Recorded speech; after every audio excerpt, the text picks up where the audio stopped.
There is nothing, only warm primordial blackness. Ever, never, and an awareness. Egg to you, or grape. A fiery Somehow,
There is nothing. Only warm primordial blackness. Your conscious ferments in it. No larger than a single grain of malt. You don't have to do anything anymore. Ever. Never, ever. And an inordinate amount of time passes. It is utterly void of struggle. No ex-wives are contained within it. An awareness creeps up on you. A mass lies hidden in your dead angle, soaking in some lurid acidic sauce. It's bloated and shameful. A ball of meat surrounding you. This is a terrible line of questioning, and it will only lead to more awareness of the meat thing. There, no ball of meat, no light in the formless nothing, just nice women. Coming right up, sir, smooth passage.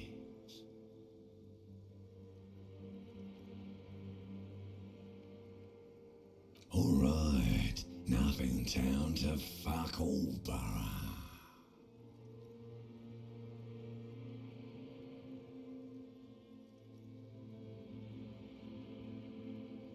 Not you. Your days of giving a shit and being that type of animal are over. Do you really? You wouldn't like it if I told you what was back there. Why'd you think you had to bludgeon yourself into oblivion? Or did you not sense yourself marinating? Poured so much on yourself, got a bit carried away, did we, Chef?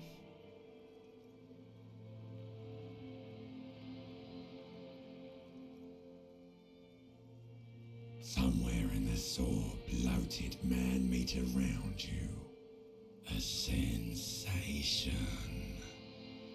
Like a fly to the ointment, your conscience sticks to it. The limbed and headed machine of pain and undignified suffering is firing up again. It wants to walk the desert, hurting, longing, dancing to disco music. The stench of liquor rises from your mouth, and with it, an ungodly headache. A fiery streak penetrates your skull, trying to force your eyes open. It's a sound, a clarion call from... Somehow, you know what it is. A caprice to name a motor carriage.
You hear a jingle.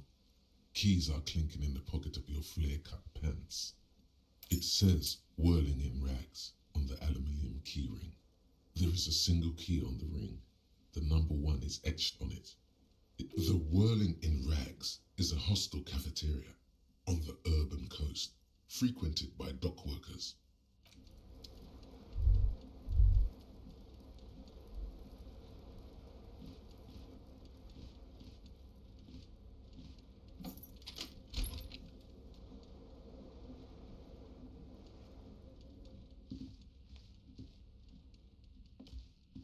officer.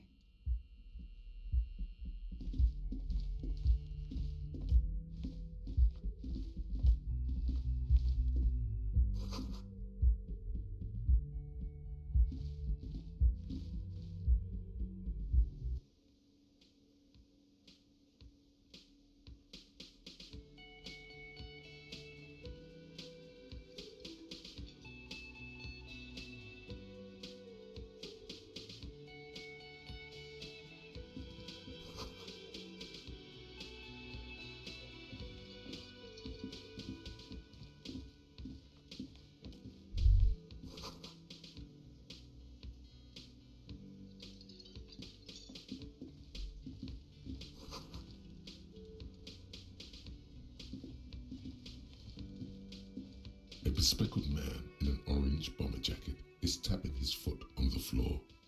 Looks like he's waiting for someone. You.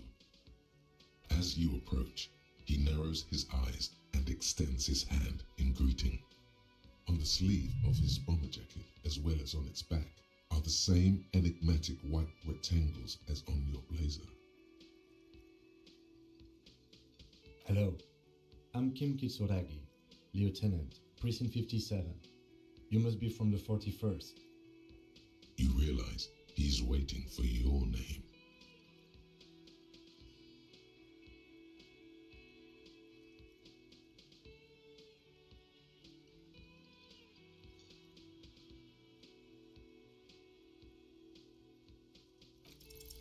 Concentration makes you squint your eyes. Your name should be deep gold and orange, like a forest fire looming on the horizon, but mixed with the stench of liquor rising from your breath. You're 2 steps closer to it, but there are still many to go.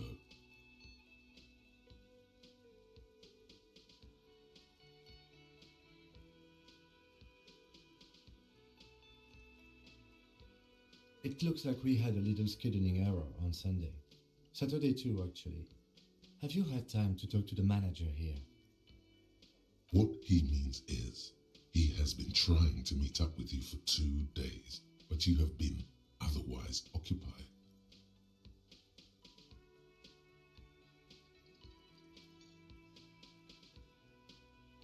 Then we should ask him for a rundown of the area. Get me up to speed. I understand the scene is out back, right? It also wouldn't hurt to assure him the police are finally here. In full force, I mean. Have you mapped out the initial interviews? Okay, we'll have time for that after we take a look at the coroner's case. Have you removed the dead body from the tree? So, the body is still in the tree, where it has been hanging for 7 days straight. We should go there as soon as we are done talking to the owner.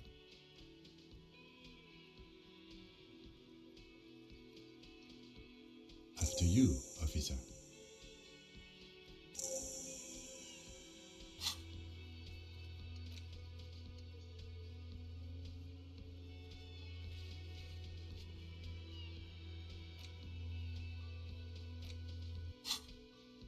If you're about to embark on an investigation, shouldn't you have a badge? You mean you don't have a badge?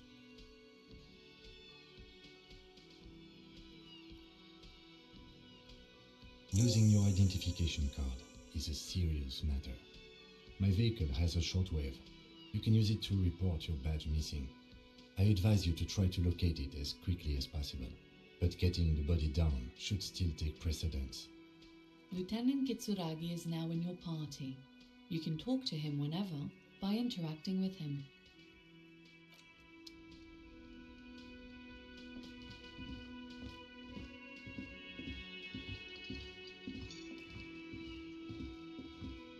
A man in his late 20s with a thin, unimpressive beard notices you approaching.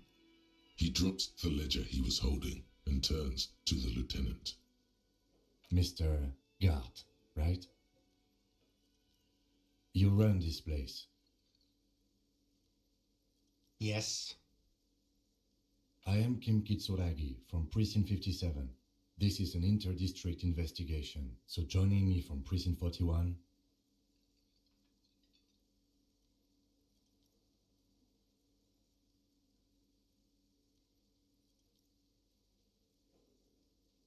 Are you kidding me? It's you. It's obviously you. You smell like liquor. And you're orange. See? Everyone agrees it's your color scheme. We're on the right track with this name thing. Is this what you get when you call the police now? We've been waiting for a week here. Sir, I understand your concern, but we are here to do a job. And for us to do it, I need you to stay calm. Yes, of course. I know it took us a while to arrive at the scene, but it also took you a while to call us. It was you who placed the call, correct? No, I only just got here. It was probably Sylvie who called you. She usually works the bar here. I'm only temporarily taking over her duties. Do you have her number? As a matter of fact, I do.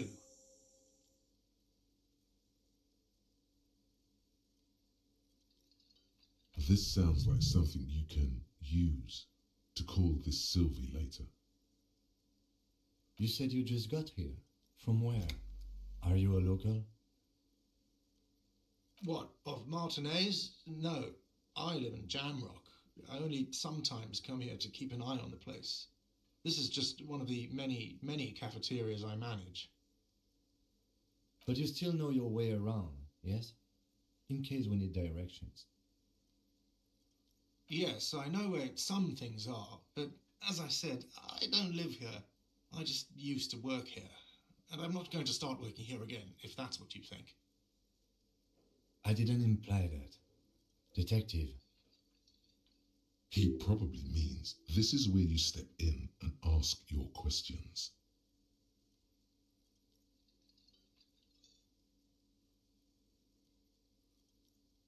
His face expresses profound doubt in your having this. Ask him about the body's location before asking if he killed him. People give up information in the more innocuous questions, which you can later use in the more sinister ones, not vice versa. Behind this building, there's a courtyard. They hoisted him up on a tree there.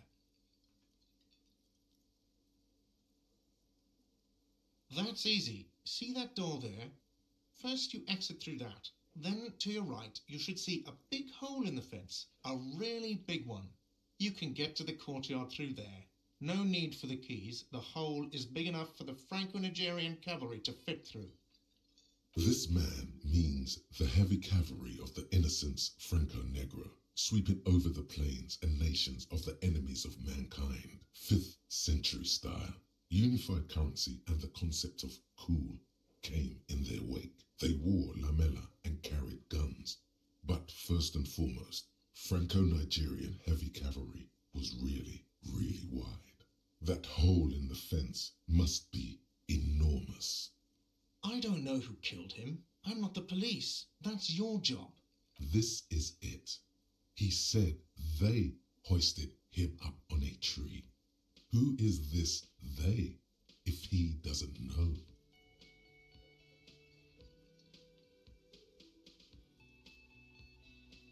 Oh, people are saying it was the union dock workers, that it was a lynching. The locals, the customers, the people who eat here, a lot of dock workers eat here. Sylvie told me everyone knows the dock workers did it. Did the debarders themselves tell her this, or is it a rumor? I don't really know. You'll have to ask her. I would suppose it's because they have nothing better to do. You mean the strike? Yes, the strike. The man they hanged was a security guard for the harbour company, I hear. A mercenary. The unionistas probably thought they'd send a message.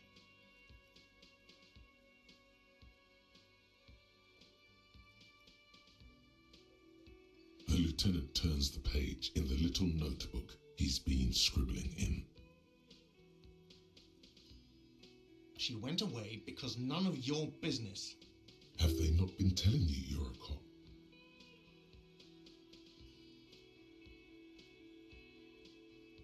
Okay, you got me. She went away because of the dead body out back. And because I asked for her number. That's why Sylvie went away. Thank you.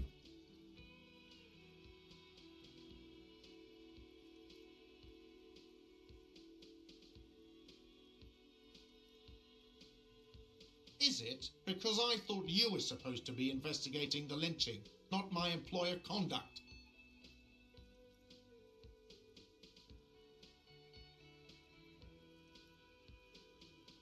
Good for you. Was there something else? I'd like to get back to what I was doing. No, I'm not the bartender. I'm the cafeteria manager. I have 3 cafeterias I manage. 3. Get over it. Let's go. Not so fast. You owe me 130 real.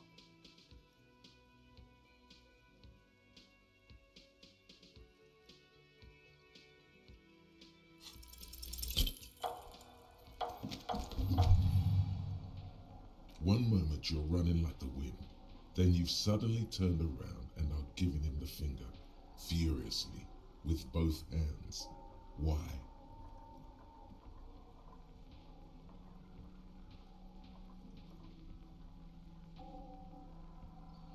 That's true, yes, and it's worrying. But let's not fixate on it. Look at that stupid bartender instead. He has no idea what's going on. You and your fuck you fingers floating in the air. Barkeep's got his mouth agape like an idiot. You showed him. Watch out!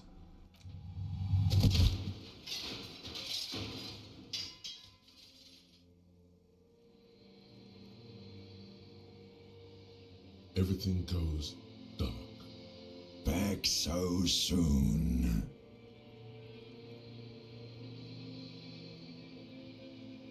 Those are mysteries of the spinal cord. The spinal cord has yet to reveal itself to you. Its mysteries are unholy mysteries. If it comes off like that, it's because it is. I was wrong to let you go. I should have kept you here. Is it bright where you are? Is it terrifying? Have you felt... What do you mean? What do I mean? Are you okay?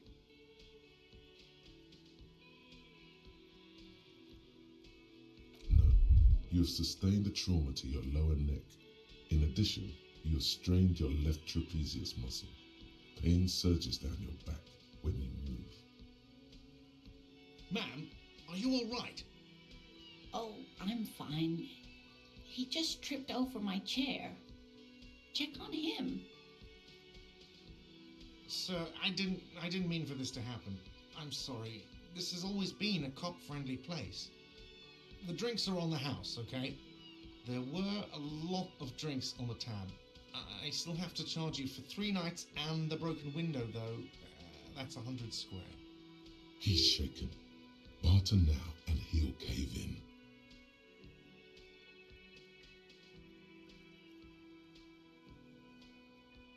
Not entirely cool. You still owe me 100 real.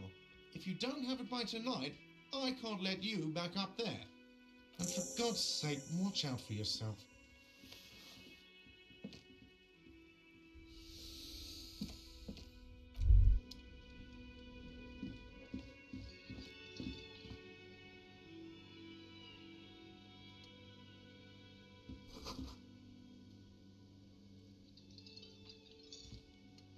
By the way, where is home?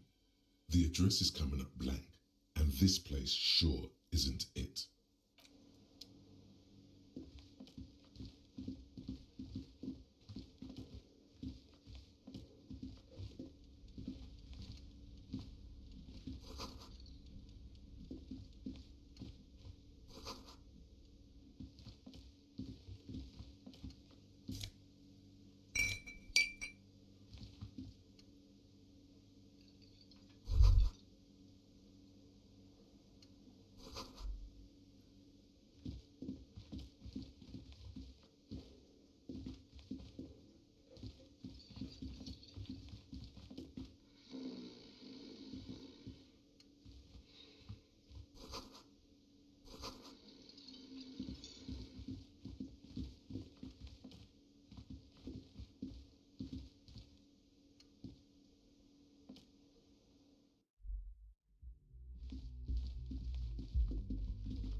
guess?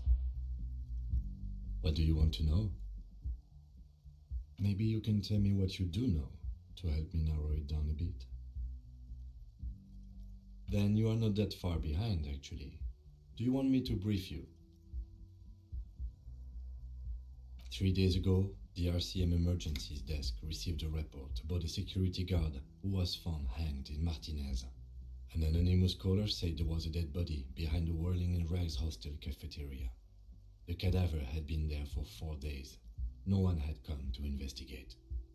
During that time, the victim had been stripped of his belongings. The caller did not identify him, but used the word lynching. There is an ongoing labor dispute between the local dock workers and the logistics company Wild Pines. I was told we should approach the death as part of this dispute. They didn't identify themselves in any way. The tone was muffled using a device of some sort. The desk could identify neither the caller's age nor sex. There's a strong prejudice against involving the RCM in what's seen as union matters. The dock workers' union is the de facto police in Martinez. Now it appears they've started executing too. We cannot allow that. That's us, the Revachol Citizens Militia. The RCM, or the Revachol Citizens Militia, is the police force you and him are part of. A self-organized peace corps of the occupied city of Revachol. The RCM operates within a legal twilight, yet its authority is rarely questioned. It's super useful to know this. That's right.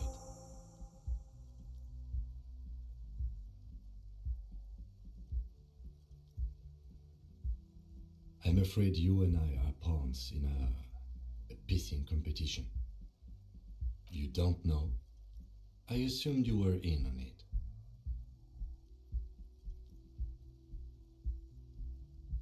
That's good.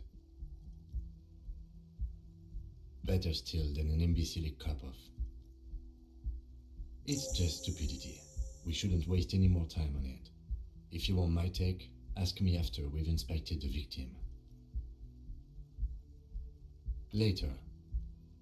Was there anything else you wanted to know about the case? Good.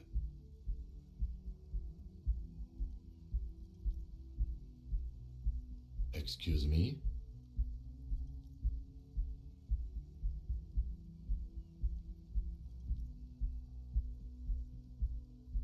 You have a distinctive way of walking. If I were to walk in front of you, we would surely collide. A moment passes. The lieutenant glances at the sports watch on his wrist.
Hello, sweetie. Wait, who's Sweetie? You're a handsome man, officer, with your mustache and your chiseled jaw and that silly dimple on your chin. But dear, you're not for me. I'm too old and too married besides. You must forgive me. I'm getting so scatterbrained. I'm Lena. My husband Morel and I are staying with our friend Gary just down the street, but I come here for tea when they're away. This Lena is wacky enough for the motley crew. Hire her on the spot. Whatever do you mean?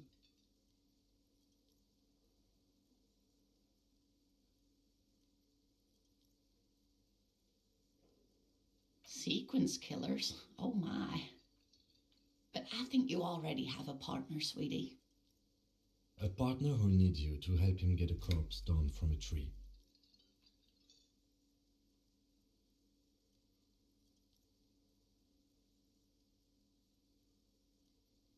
I can assure you with absolute certainty, there are no sequence killings taking place in Martinez. Now, gentlemen, no need to squabble. I wouldn't be of much use to you anyway, sweetie. Thank you, but Martinez isn't the most wheelchair accessible place, you see. Perhaps another time.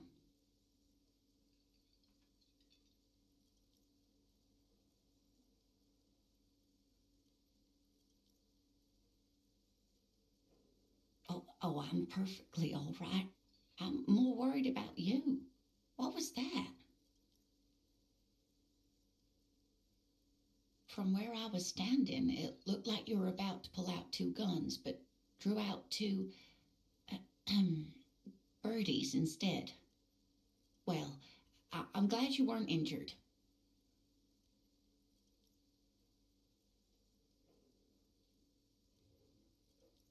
Of course, dear.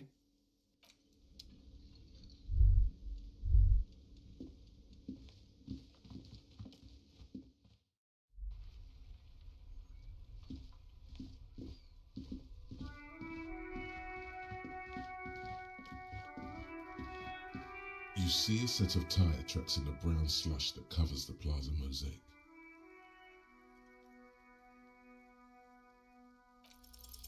No, these tracks are not interesting at all. Let the street sweeper just sweep them away.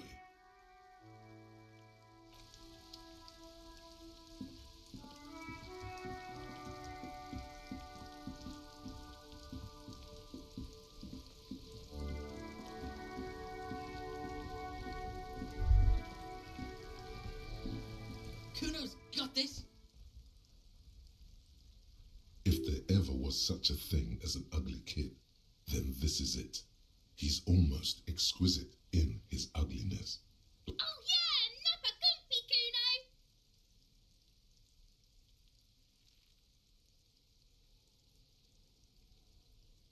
Right in the dick, Kuno! Get him right in the dick!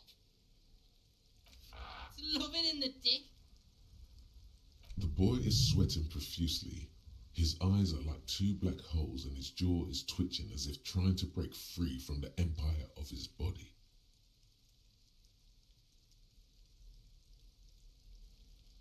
Fuck that! Kuno, yeah! Right in the mouthhole!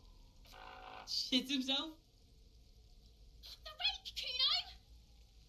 You should throw the rake at him, Kuno! The fuck? Does Kuno know what a rake is? Kuno's not a gardener.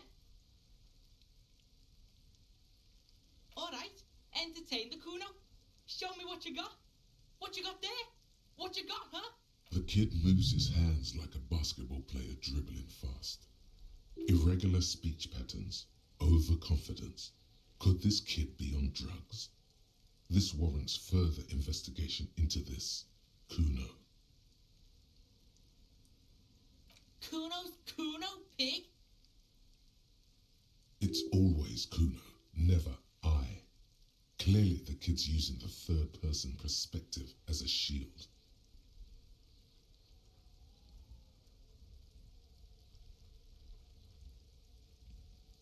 Shoot that shit at Kuno, pig o' naught. Shitload, pig. What's your question? Don't tell the pig shit, Kuno! This is where you quickly ask him questions. Real cop questions, like a cop. Kuno's fucking. Kuno uses the fucking for target practice. He's trying to hide the fact that he doesn't know.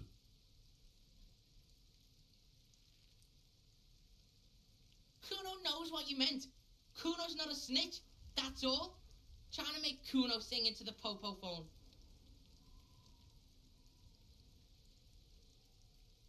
Probably climbed. Kuno was busy down the road when that shit went down. You heard Kuno? Kuno wasn't even in Martinez. Kuno wasn't in Revachol. Kuno wasn't regional. I don't know. Some fucking... Mesk or I don't know. Some other place. Night City. Kuno was in fucking Night City. There is no Night City anywhere. That sounds like the name of a city in some pulp science fiction novel.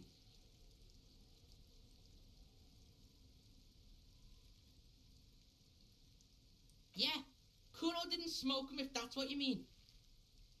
Thanks, Kuno. That's one name you can now cross off the list. Just a couple of pigs sniffing around in the dirt. That seems pretty fucking suspicious to Kuno. Yeah, you tell the faggoty, Kuno. You're testing Kuno's patience here. Get lost.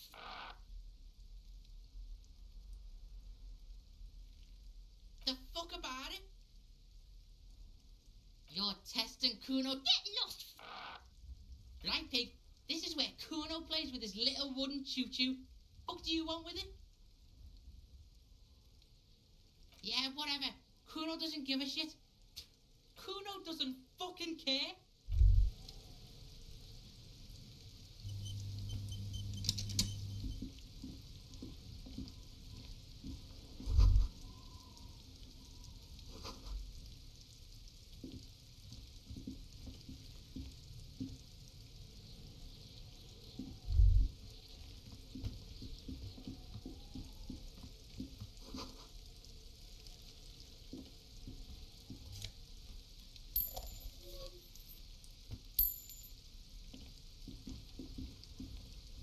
There are several footprints in the mud, left by work boots. Anywhere from 6 to 12 pairs have walked here. Maybe more than 12. No, 8 pairs of boots have shuffled back and forth in the mud. 1. Standard work boot, steel reinforced toes, number 46. 2. Standard work boot, steel reinforced toes, number 44. 3. Hobnailed work boot, steel reinforced toes, number 4. Standard work boot, number 45 or 46. 5. Another standard work boot, steel reinforced toes, number 44. 6. An aberration, light as air, even pace, same make of boot, but number 41. Impossible to tell. Could also have been an adolescent. The gait is undeveloped. 7. The glowing outline of a standard work boot, number 46, but the imprints are twice as deep as the others. So 8. And yet another standard work boot, number 44. There's an aberration in the pattern of the sole, however. The right... How many? I was pretty off then. I counted 20.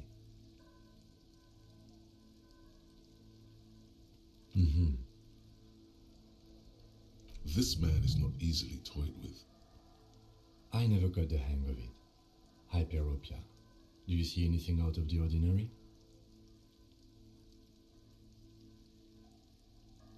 $200?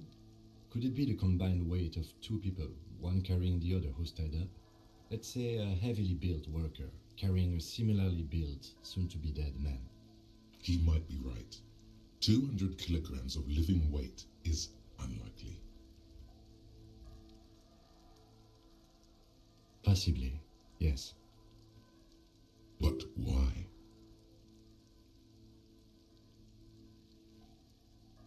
Yes, they could have used a makeshift stretcher or just march him up to the gallows.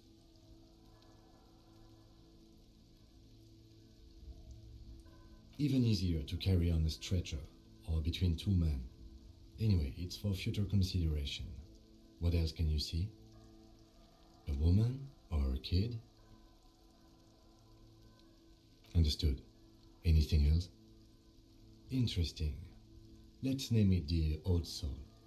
Someone operating a workbench with a pedal, like a joiner at the harbor. Or maybe a drummer? No, it's not. Forget I said it. We are not. Perhaps it could be a driver. A driver would wear out the right shoe before the left. The accelerator is on the right.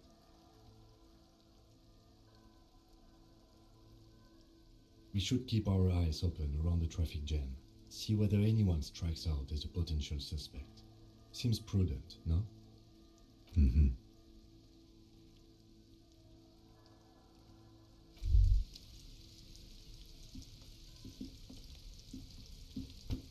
The corpse looks at you with bulging white eyes. The face around them does not look human. It's swollen and ready to burst. His lips are fish-like and his tongue like a ball gag in his mouth. You seem to be holding your breath. A cargo belt twists his neck at an unnatural angle. The body below appears stiff. It's letting out an ungodly rot. The smell seeps in even through your clenched nostrils. The smell is repulsive. It pushes in from your mouth, more instant and more familiar than anything you expected, more fever than odor.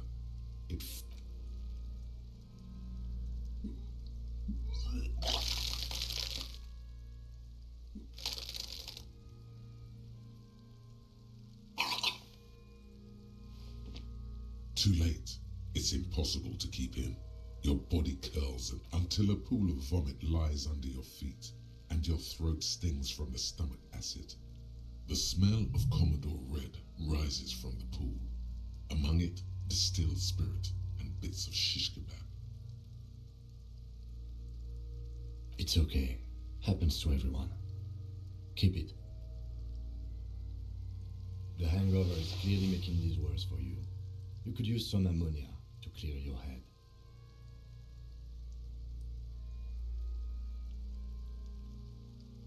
There is Frit nearby, east of the hostel. They usually have a small apothecary. If they don't, there's a greenhouse here, and a gardener with a wheelbarrow on the corner of the whirling in rags. If Acquiring ammonia will provide a modifier to the white check. Modifiers make checks easier and allow you to retry them.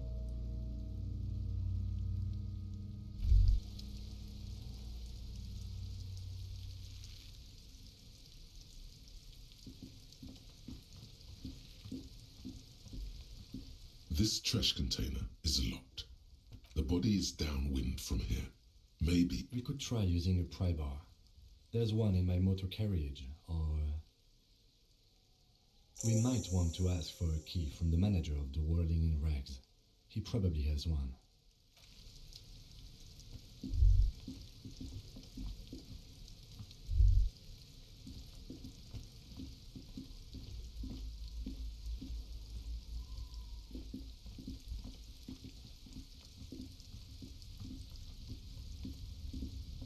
an inconspicuous pile of the roofing material Eternite. Because there's a secret door hidden behind the panels of Eternite. That's why they're two. There it is. You see a shabby little door.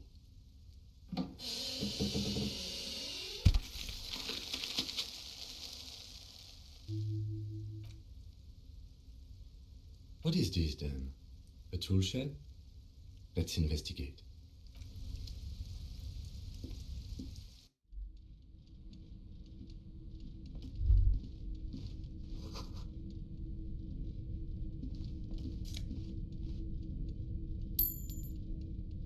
Be still, my beating heart. It's amphetamine, sweet amphetamine. The lieutenant isn't studying the powder in the mirror. He's studying you. There's a good vague way to ask where he stands on drug use. Professionally, I mean.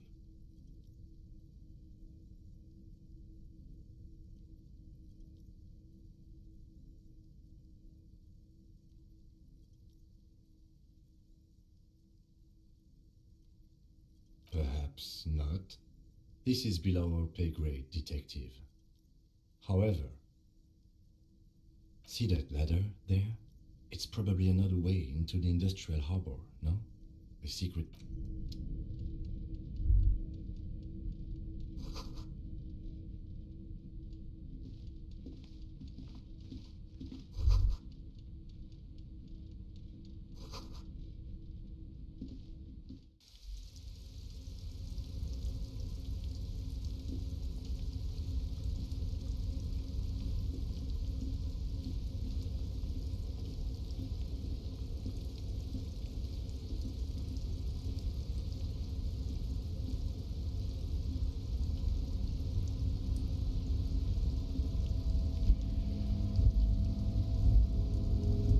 looks like someone left his tarpaulin cloak hanging on the railing here. When the wind ruffles the cloak, you can most definitely see a white rectangle on its back. Yes, it's probably yours. It bears the RCM insignia, and you have a habit of being careless with your equipment. You could probably make the jump. You look like you've done some track and field in your day.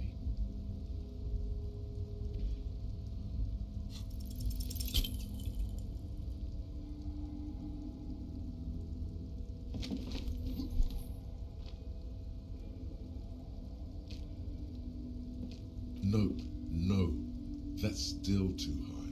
What were you thinking? You're not a gymnast, you're a boxer, and you've climbed way too high up here.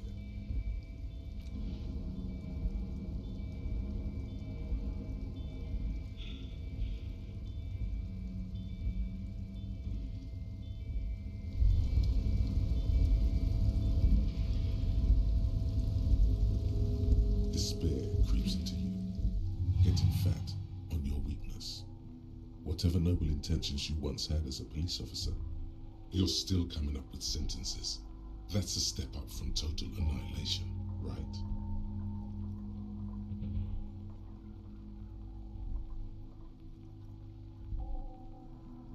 He watches you melt down stoically from behind. Nothing you can say would make you feel any better now. Cop gives up the detective genre for social realism. Another police officer resigned.